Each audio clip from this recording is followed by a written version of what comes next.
প্রথম কোশ্চেনটা কি আছে যে প্রকৃত গ্যাস কোন অবস্থায় আদর্শ গ্যাসের মতো আচরণ করে।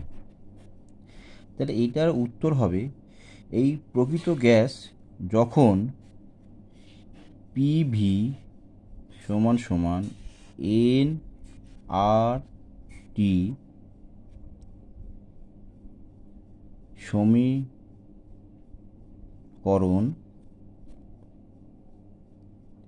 মেনে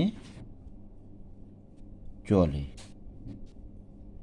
তাহলে কি হলো যে প্রকৃত গ্যাস কোন অবস্থায় আদর্শ গ্যাসের মতন আচরণ করে, যখন পিভি সমান সমান এন আর টি সমীকরণ মেনে চলে।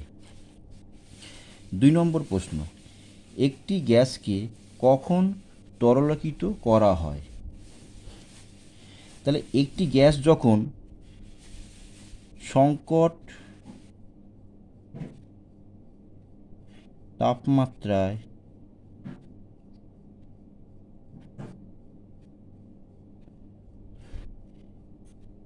চেয়ে সংকট তাপমাত্রার চেয়ে কম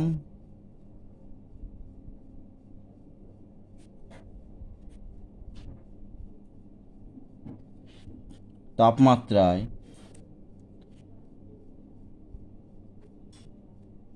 চাপ প্রয়োগ করা হয়।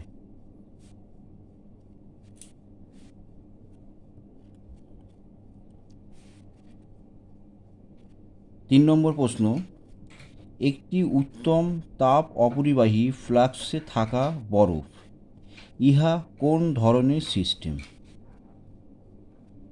উত্তর হবে নিঃসঙ্গ সিস্টেম। নিঃসঙ্গ সিস্টেম।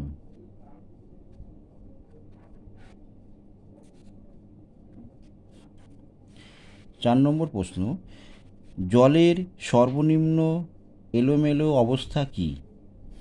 এটা একদমই খুব সহজ প্রশ্ন, তোমাদের খুব জানা। জলের সর্বনিম্ন এলোমেলো অবস্থা হলো বরফ।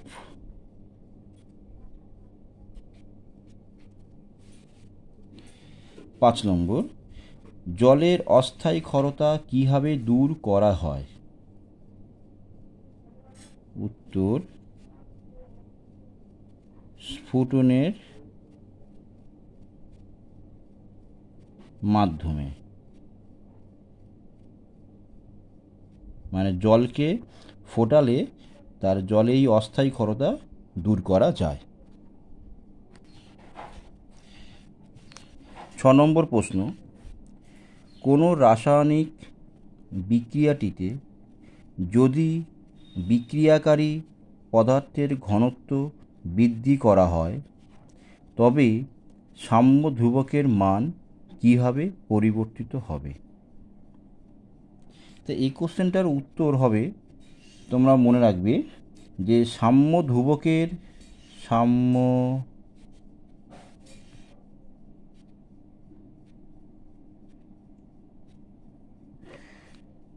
সাম্য ধ্রুবকের মানের কোনো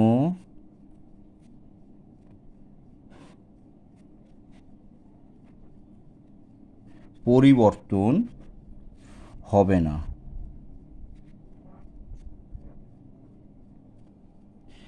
7 নম্বর প্রশ্ন, একটি প্রোটিন দাতার উদাহরণ দাও। উত্তর হবে অ্যালবুমিন।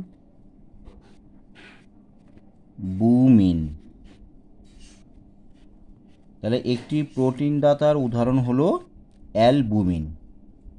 8 নম্বর প্রশ্ন, ডলোমাইট কোন ধরনের লবণ। উত্তর হলো কার্বনেট।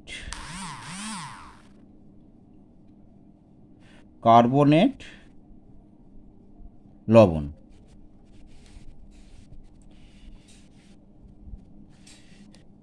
9 নম্বর প্রশ্ন, তরলের স্ফুটনাঙ্ক কাকে বলে?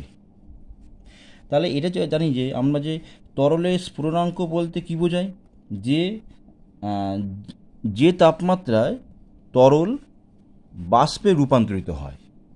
ঠিক আছে, তাহলে কি হলো, যে তরলের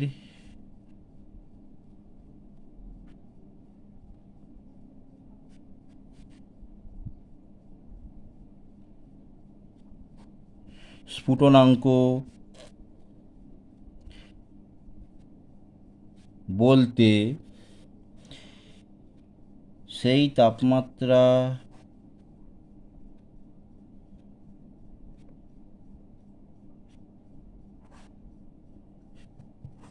বোঝায়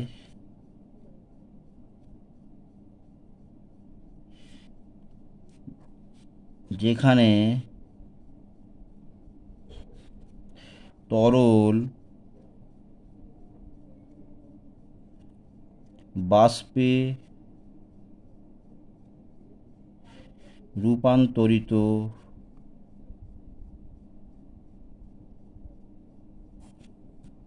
হয়।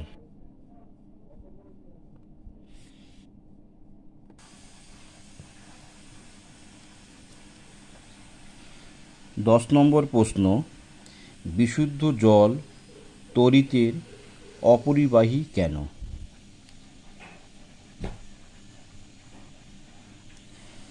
কারণ বিশুদ্ধ জলে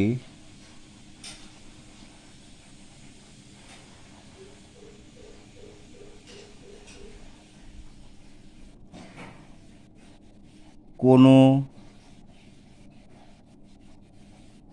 মুক্ত ইলেকট্রন বা আয়ন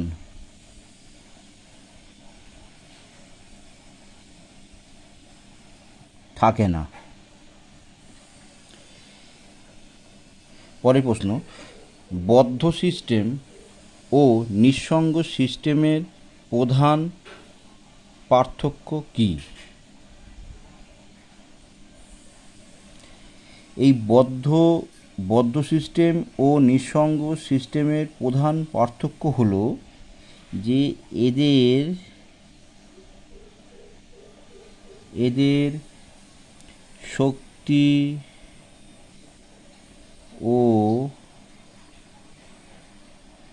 ভরের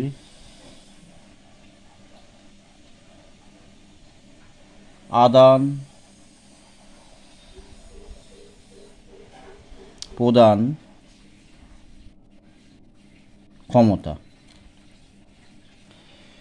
12 নম্বর প্রশ্ন, প্রশমন বিক্রিয়া বলতে কি বোঝায়? উত্তর হবে যে রাসায়নিক বিক্রিয়ায়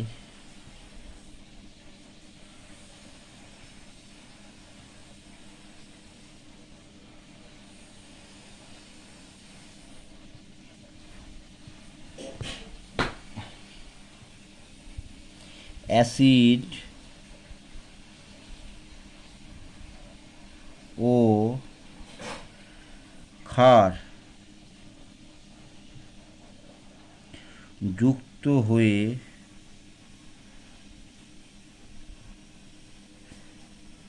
লবণ ও জল উৎপন্ন করে।